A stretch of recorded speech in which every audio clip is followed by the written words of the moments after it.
ओम श्री परमात्मने नमः। 15वीं अध्याय पुरुषोत्तम योग। श्री भगवान ने कहा, हे अर्जुन, इस संसार को अविनाशी वृक्ष कहा गया है, जिसकी जड़ें ऊपर की ओर है और शाखाएं नीचे की ओर, तथा इस वृक्ष के पत्ते वैदिक स्तोत्र है। जो इस अविनाशी वृक्ष को जानता है, वही वेदों का जानकार है। इस संसार रूपी वृक्ष की समस्त योनिया रूपी शाखाएं नीचे और ऊपर सभी ओर फैली हुई है। इस वृक्ष की शाखाएं प्रकृति के 3 गुणों द्वारा विकसित होती है। इस वृक्ष की इंद्रियां विषय रूपी कोंपलियां है। इस वृक्ष की जड़ों का विस्तार नीचे की ओर भी होता है, जो कि सकाम कर्म रूप से मनुष्यों के लिए फल रूपी बंधन उत्पन्न करती है। इस संसार रूपी वृक्ष के वास्तविक स्वरूप का अनुभव इस जगत में नहीं किया जा सकता है, क्योंकि न तो इसका आदि है, न तो इसका अंत है, और न ही इसका कोई आधार ही है। अत्यंत दृढ़ता से स्थित इस वृक्ष को केवल वैराग रूपी हथियार के द्वारा ही काटा जा सकता है। वैराग रूपी हथियार से काटने के बाद मनुष्य को उस परम लक्ष्य परमात्मा के मार्ग की खोज करनी चाहिए। जिस मार्ग पर पहुंचा हुआ मनुष्य इस संसार में फिर कभी वापस नहीं लौटता है। फिर मनुष्य को उस परमात्मा के शरणागत हो जाना चाहिए, जिस परमात्मा से इस आज रहित संसार रूपी वृक्ष की उत्पत्ति और विस्तार होता है।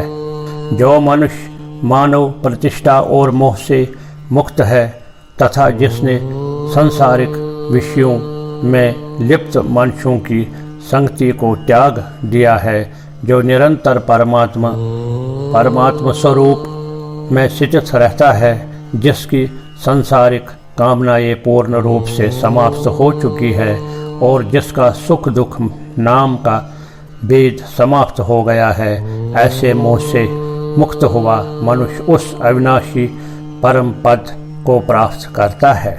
उस परम धाम को न तो सूर्य प्रकाशित करता है, न चंद्रमा प्रकाशित करता है, न ही अग्नि प्रकाशित करती है।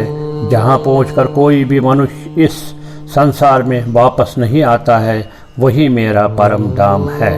हे अर्जुन, संसार में प्रत्येक शरीर में स्थित जीवात्मा मेरी ही सनातन अंश है, जो कि मन सहित 6 इंद्रियों के द्वारा प्रकृति के अधीन होकर कर्म करती है।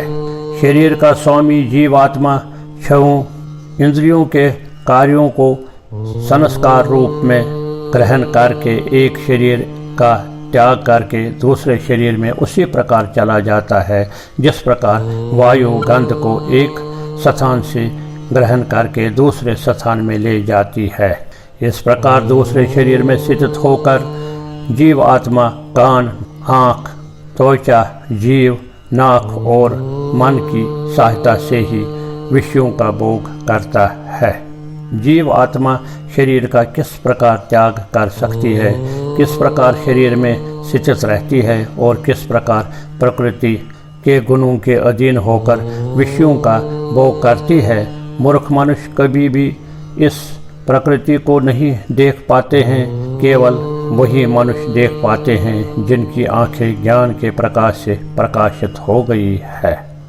योग के अभ्यास में प्रयत्नशील मनुष्य ही अपने हृदय में स्थित इस आत्मा को देख सकते हैं, किंतु जो मनुष्य योग के अभ्यास में नहीं लगे हैं, ऐसे अज्ञानी प्रयत्न करते रहने पर भी इस आत्मा को नहीं देख पाते हैं।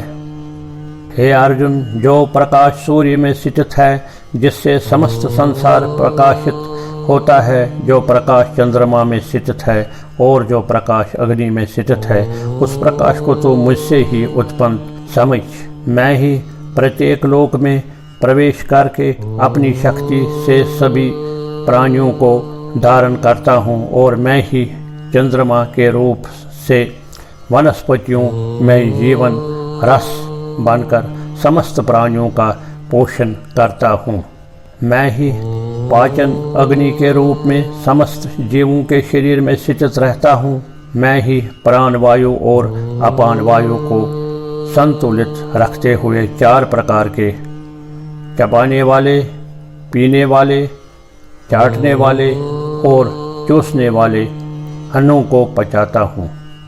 मैं ही समस्त जीवों के हृदय में आत्मा स्वरूप में स्थित हूँ। मेरे द्वारा ही जीव को वास्तविक स्वरूप की स्मृति, विस्मृति और ज्ञान होता है। मैं ही समस्त वेदों के द्वारा जाने योग्य हूँ। मुझसे ही समस्त वेद उत्पन्न होते हैं और मैं ही समस्त वेदों को जानने वाला हूँ। हे अर्जुन, संसार में 2 प्रकार के ही जीव होते हैं, एक नाशवान और दूसरे अविनाशी। इसमें समस्त जीवों के शरीर तो नाशवान होते हैं और समस्त जीवों की आत्मा को अविनाशी कहा जाता है। परंतु इन दोनों के अतिरिक्त एक श्रेष्ठ पुरुष है जिससे परमात्मा कहा जाता है। वो अविनाशी भगवान तीनों लोकों में प्रवेश कर प्राणियों का पालन पोषण करता है। क्योंकि मैं ही क्षर और अक्षर दोनों से परे स्थित सर्वोत्तम हूँ, इसलिए संसार में तथा वेदों में पुरुषोत्तम रूप में विख्यात हूँ।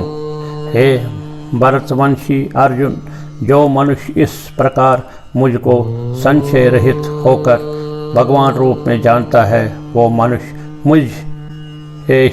मुझे ही सब कुछ जानकर सभी प्रकार से मेरा भक्ति करता है। हे निष्पाप अर्जुन, इस प्रकार ये शास्त्रों का अति गोपनीय रहस्य मेरे द्वारा कहा गया है।